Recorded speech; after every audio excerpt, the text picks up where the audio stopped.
Parmi vous, il y a des gens qui le connaissent. Il y a d'autres qui ne le connaissent pas. Il s'appelle Guy Marius Sagna. C'est un député sénégalais. Il est aussi député depuis la 6e législature de la CEDEAO. Et depuis un certain temps, M. Guy Marius Sagna a pris une proportion.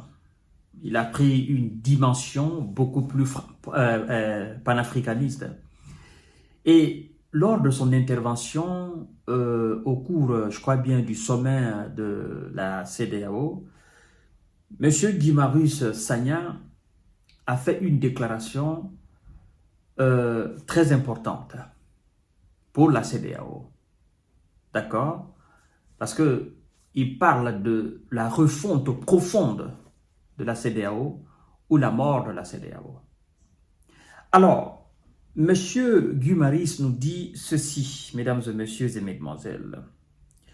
Vu l'impuissance de l'instance face à l'insécurité dans la sous-région, M. Guy Marius Sagna appelle à la refonte profonde de la CEDEAO lors de la récente intervention au Parlement de l'organisation.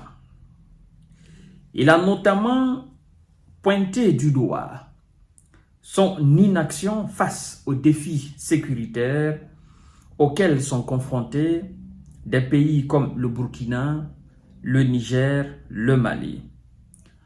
On nous apprend que pour le député de la 6e législature de la CEDEAO, celle-ci est parlant de l'organisation de la CEDEAO, il déclare que la CEDEAO est une organisation des chefs d'État et non des peuples. Alors selon lui, il est nécessaire de réaliser des réformes avec une implication plus forte des citoyens dans la prise des décisions.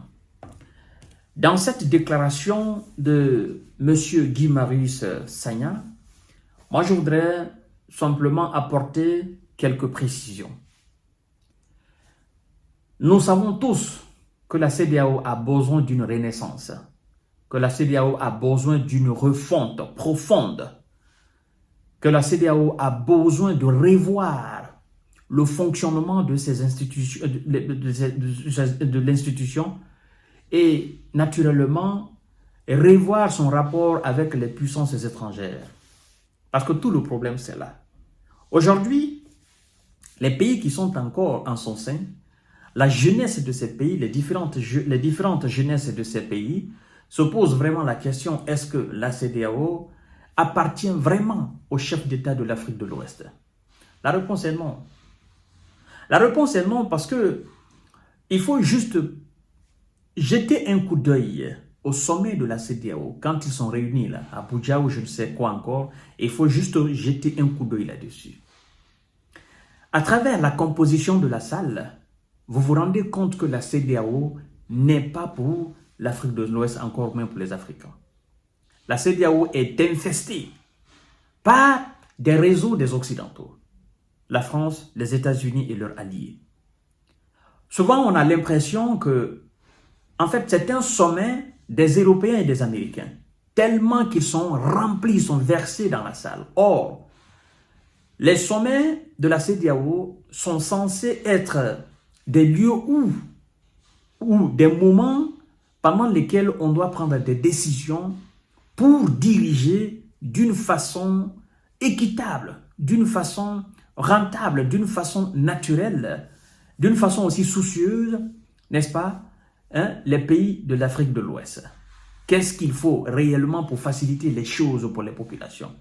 Et c'est nous qui devons prendre ces décisions. Ces décisions ne doivent pas être prises devant qui que ce soit.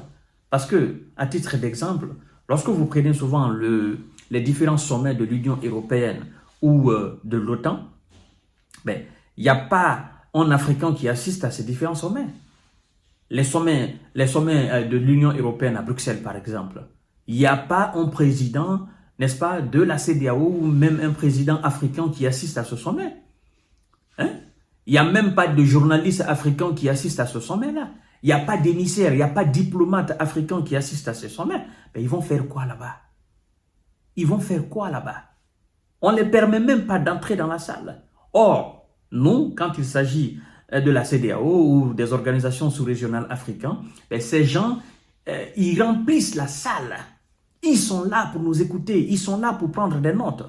Alors, Monsieur Guy Marius Sagna, je sais très bien qu'il a raison.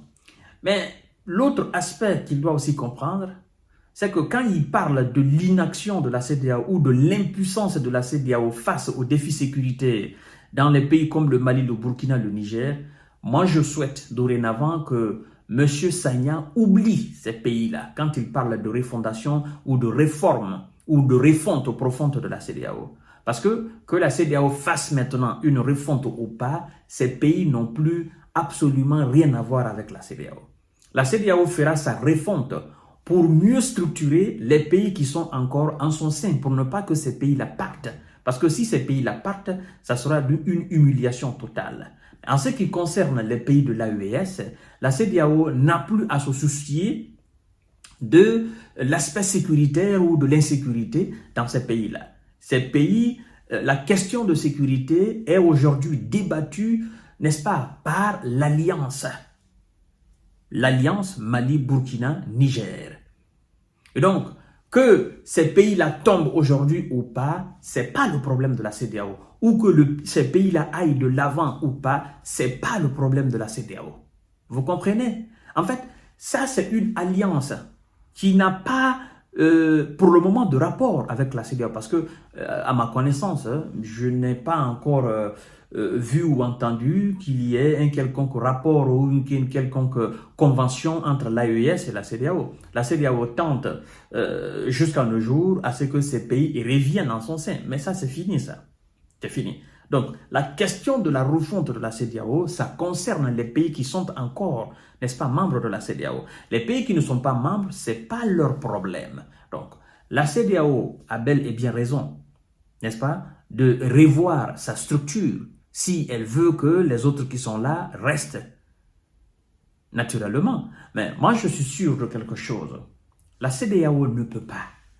Parce qu'en réalité, la CEDEAO est prise par la clavicule par les Occidentaux. La CEDEAO ne peut pas s'opposer. Parce qu'il y a des intérêts qui sont en jeu. Les gens qui dirigent la CEDEAO ne peuvent pas, parce qu'il y a des intérêts qui sont en jeu. Ben, le vieux Bola Tinubu, le vieux Alassane Dramane Ouattara, et les gars comme les Patrice Talon ou les Sissoko, ou encore tout fraîchement monsieur Bassirou, parce que Bassirou, lui, c'est un véritable partant pour la CEDEAO. Il veut d'ailleurs que les autres reviennent dans l'institution. Mais sauf que eux, ils ne peuvent plus venir. Monsieur le député Sagna, vous avez parfaitement raison. Vous avez raison pour vous. Vous avez raison pour la survie de la CEDEAO, pour la continuité de la CEDEAO, que la CEDEAO revoie sa politique, que la CEDEAO revoie réellement sa structure. Sans quoi, je crois que la plupart des pays vont sortir. Vous savez, je crois que la Mauritanie est sortie avant. Donc aujourd'hui, nous avons 3 pays qui ne sont plus dedans et qui ont d'ailleurs formé leur alliance. Peut-être demain ou après-demain, on aura d'autres aussi qui vont certainement créer leur alliance ou qui vont rallier, n'est-ce pas, l'alliance des États du Sahel pour mieux garnir les rangs et afin de faire face aux défis qui nous attendent. Voilà, mesdames et messieurs, à tout à l'heure pour notre série d'informations de décortiquage. Merci beaucoup. CEDEAO ou pas, on continue la vie.